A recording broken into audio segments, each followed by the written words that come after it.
Let's take you deeper into the world of sports. Still staying the Kip Keino Classics. Of course, it is going to be a big clash for the day. Announcement coming this morning that Shelly-Ann Fraser-Pryce had pulled out. But what a way to wait for what's going to happen in Kenya, as the chase for glory will begin in Nairobi, Kenya, come Saturday, 13 May 2023. The Kip Keino Classic Tour continues to distinguish itself as a top-ranking one-day mid-athletics championship.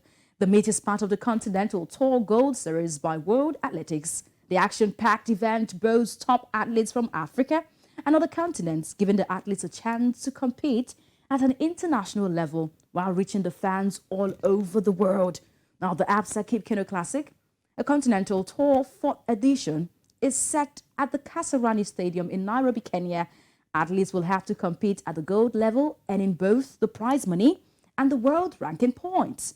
The yearly tour was launched in 2020 and is taking shape to be a world-class event. We want to know what's really happening there. We know that the press are already on for those who will be having their showing at the Kip Keino Classic. And we've got an award-winning journalist, of course, joining us all the way from Nairobi, Kenya, covering the event. Of course, he clinched the Sports Person of the Year, Journalist of the Year 2001 and 2021. And 2023, all right there. We've got Moses Wakhisi joining us all the way from Nairobi. Thank you so much. Moses, I'm very sure I've been able to do well to blow that trumpet. 2021 Sport Journalist of the Year and 2023. So you should give me some credits. Oh, yeah, sure. It comes actually with hard work, and I'm delighted and also humbled actually that that is a reality. But all in all, I know there's a lot that has happened in the world of sports, and we strive so much to be always out there to tell the stories and to actually preach and let the world know what exactly is happening in the world of you know that sports. So, they say things are not balanced. For some, they get doing these without getting the award, but you are getting the award. So let's go straight to the Kip Keino Classics right now. News popping in this early morning that Shelly-Ann Fraser-Pryce had pulled out. Oh, it really was a disappointing news to hear the early hours of this morning. But we cannot wait for the cracker, but keep us up to speed. Why did she pull out? What's really the situation of things right now with Shelly-Ann?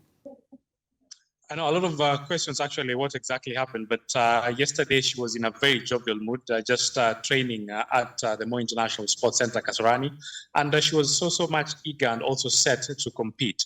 So early in the wee hours of the morning, actually, the team said that she had something wrong with the knee. So it's a knee injury, and they've decided to take her to Italy to seek an urgent kind of treatment. I know it's a huge blow because Kenyans, actually, a lot of Kenyans wanted to see her star. Remember last year out when she ran in Moi International Sports Center, Kasarani, she was able to clock 10 seconds, 6.7, 10 seconds, 6.7 actually, which was an instrumental kind of time. And that is how she started the campaign. This would have been her first race since September of last year. And she was so much eager to be able to run immediately after being crowned the Sportswoman of the Year. But so sad she's out, but at least I know we will wish her the quickest of a recovery, and we hope that she'll be able to get the medical attention that she needs, and maybe after some few months, maybe we will be able to know what exactly transpired, and she again will be able to get back to the track. Okay, we'll also be hoping that she gets back on track, you know, with quick recovery there. But let's talk about what we're about to expect on the 13th of May, 2023. This is the 4th edition of the Kip Keino Classic, looking for gold status from the World Athletics. Now, I've gone through the world records set at the Kip Keino Classic. It was mind-blowing to see that we've got more Kenyans setting records in men events at the Kip Keino Classic. I saw a list of them. You could see here Trevor Brummel from the 100 meters, the men event, 9.76 seconds there. But Kenyans dominating there with Mumayi, Ferguson Rotich in the 800 meters, the men event, Williams Mutunga in the 400 meters hurdles. So it's great that I'm happy that Africa is taking center stage there at the Kip Keino Classic on home soil. But the World Athletics had recommended that we have 2 firecracking events. Now, of course, the Kip Keino Classic organizers did make the 100 meters and the 200 meters have Shelly-Ann Fraser-Pryce and also Sha'Carri Richardson. Now, this, they say, they want to do, because the World Athletics says you must have 2 strong events having crackers so you can have the status. Why is this so? Why can't we have Shelly-Ann, if she had run for the day, and Richardson on the 100 and the 200 meters? I know a lot of people actually have had that conversation, and I think there have been some undertones where others have even suggested that all these ladies want to win at least an event. So putting them together in one event at least, one of the big names will not at least walk away with a prize. So it's something that I know what athletics always say, that when you have an event, this is a gold level event. So we should have events that will be able to be as spicy as it comes. So for Shelly-Ann and also Sha'Carri Richardson not taking part in one event, I know it is a decision that the organizers had to make, and I know the race director, Barnabas Korir, is one man that has been trying as much as possible to give Kenyans the best out of this classic Gold Continental Tour. And I think we have to respect that decision, but it's so sad that at this particular time, Shelly-Ann will not be running in the 100 meters, and we know it's because of that injury that we talked about earlier. And Sha'Carri Richardson will again just be expected to start in the 200 meters event. I don't expect them to make any late changes to that, but we'll be following up, and in case of anything, I know we'll be here to update the Kenyans and also the Nigerians and also the world what exactly will transpire in that. But I know Sha'Carri Richardson in the 200 meters, a lot will be expected. I know her personal best is around 24 minutes and 51 seconds, 24.51 seconds. So there is a lot that will be coming on the cards for her.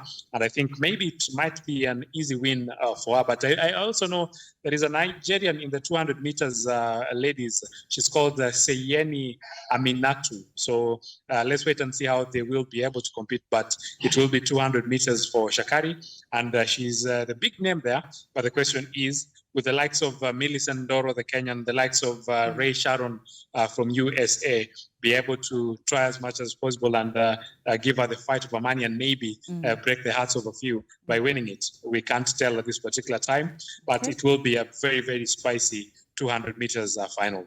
I cannot wait to see how spicy it will be. But I checked out the schedule for the day and noticed that the 800 meters, that's the women's 800 meters, is dominated by Africans. No other country will be parading an athlete over there. So let me just ask this question. What should we look out for? What would be the breakout star for this meet? I remember Emmanuel Correa was a breakout star at a particular time. But this 4th edition, what should we look out for coming from a Kenyan? I think there will be a number of names. There will be a number of names that might be able to come up. I know a lot of people are talking about Samuel, who was expected to compete in the 100 meters, but he's also out. So in the 800 meters men's race, Emmanuel Wanyonyi is a young lad that came from the under-20 just the other day, and a lot of people are waiting to see him make a huge statement. So he is a name that a lot of people, a lot of us actually, will be waiting and seeing him take that title maybe with a very, very huge statement. Another person that has been missing in action for a number of months and is because of injury in the 3,000 meters steeplechase, we might be able to see the comeback of the world record holder. I'm talking about Beatrice Chepkoech, a lady that has been instrumental and impressive, but she has been missing in action for a number of months now. But maybe, just maybe, this will be a time that she will be making a huge statement and just maybe tell the world that she is back, and maybe. All right, interesting thing coming from Moses there, but I cannot wait. More names popping up, and I'll be looking forward to that. Be looking forward to Moses breaking that down. Okay, Moses, if we can have you back, let's just have all the names we'll be looking out for. Yeah, I was talking about the 100 meters. Sorry about that. I know a lot of people will wait to see how Kenyan boy and also the African champion, Ferdinand Omanyala, will be able to compete. We had a press conference 30 minutes ago, and he said that this year is going for the world record in the 100 meters. That tells you that he wants to take the title from Usain Bolt, our retired legend. And Omanyala actually has a personal best of 9.77 seconds. Yes. And he's saying that this year, he will be chasing that world title. Can that happen? We really can't tell, but Okay. he's been able to show that he can run, he can compete, and maybe, just maybe, he might be able to make that statement. All right, thank you so much, Moses Wakhisi. This is a big breakdown, and I cannot wait. You just made it more interesting to look out for the Kip Keino Classic, and we cannot wait to see Africans taking podium finish over there. We do wish all the athletes very well and wish you well, and hoping that this will add a feather to your hat. Thank you very much.